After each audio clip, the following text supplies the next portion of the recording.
Hey all, what's happening? Today I'll be doing an overview of the Countess from Diablo 2, which is one of the many bosses that I would regularly farm but knew next to nothing about. I thought I'd highlight some interesting and unique qualities about her, as well as the story. Give a little insight on what most of us might gloss over when just mindlessly farming her for hours. Feel free to comment down below what other characters you'd like to see from the Diablo universe explored in detail. Now without further ado, here is my new video entitled The Countess Diablo 2 Character Analysis. Elizabeth Bathory, a well-known historical figure known for being a dirty, rotten, good-for-nothing, and not particularly nice lady, is stipulated, although not confirmed, to have possibly inspired Blizzard's Countess. Elizabeth Bathory was a 16th to 17th century Romanian countess, but her nobility isn't what makes her important, or a horrible person, no.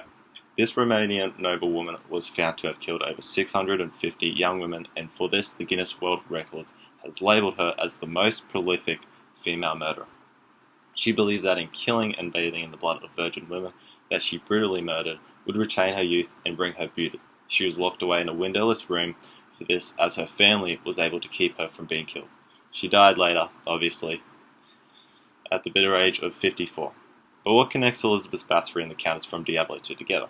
Well, the most obvious connection to the two is an excerpt from the multi-tomb in Stony Field, Act 1, which reads, And so it came to pass that the Countess, who once bathed in the rejuvenating blood of 100 virgins, was buried alive, and her castle, in which so many cruel deeds took place, fell rapidly into ruin. Rising over the buried dungeons in that god-forsaken wilderness, a solitary tower, like some monument to evil, is all that remains. The Countess's fortune was believed to be divided among the clergy, although some say that more remains unfound, still buried alongside the rotting skulls that bear mute witness to the inhumanity of the human creature. This excerpt is extremely similar to Romania's Countess Elizabeth Bathory story. It makes the two countesses' backstory strikingly similar. They both had a fixation with youth through bathing in the blood of virgin women, wealth, nobility, and a cruel heart, which makes the link between Blizzard's inspiration of the real-life Countess to Diablo's Countess a very real possibility. The Countess is the best and most consistent way to farm runes. She is so consistent that the chance she will drop 0 runes is at a 63 out of 64 chance. The Countess will also usually drop 2 runes at a time with the possibility of dropping up to 4.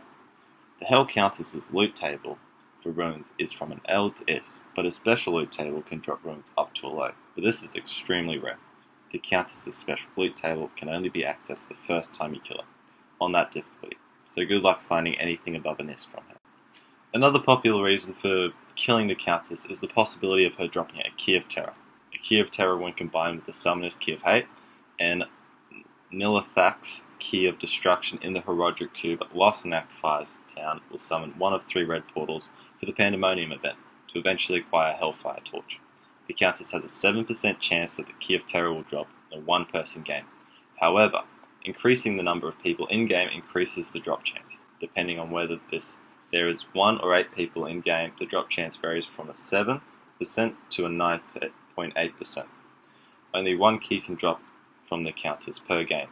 So maybe you clicked on this video not because you want to know more about the Countess, but because you're having difficulty finding or killing her.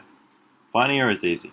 The Countess is located in the Black Marshes Forgotten Tower on level 5 in Act 1. Once you're in the Forgotten Tower, you might need to take it slow. There are 5 types of monsters that will spawn in the Forgotten Tower: Blood Clan, Devilkin, Dark Archers, Dark Stalkers, and Ghosts. And on Hell difficulty, they are all immune to something. Once you've carefully navigated to the Forgotten Tower's 5th level, you're in luck, as the map isn't randomly generated anymore. So carefully pull small packs of monsters until you're ready to enter this big old room where the Countess is located. The Countess on Hell difficulty is immune to frost and fire. There will be 8 minions surrounding her in her room. Those minions are Dark Stalkers and Dark Archers. When you approach her chambers, the Countess will cast Firewall at both entrances to her room, so watch out for that or wait for it to pass. The Countess is also fire enchanted, so try to fight her with some fire resistance gear on. Try to take small packs of her minions until they are all dead, leaving just you and the Countess. You might need to go back to town a few times and refill on potions and scrolls. If this is your first time killing the Countess on that difficulty for that character, you will be rewarded with the chest spilling out magical items, gold, and potions.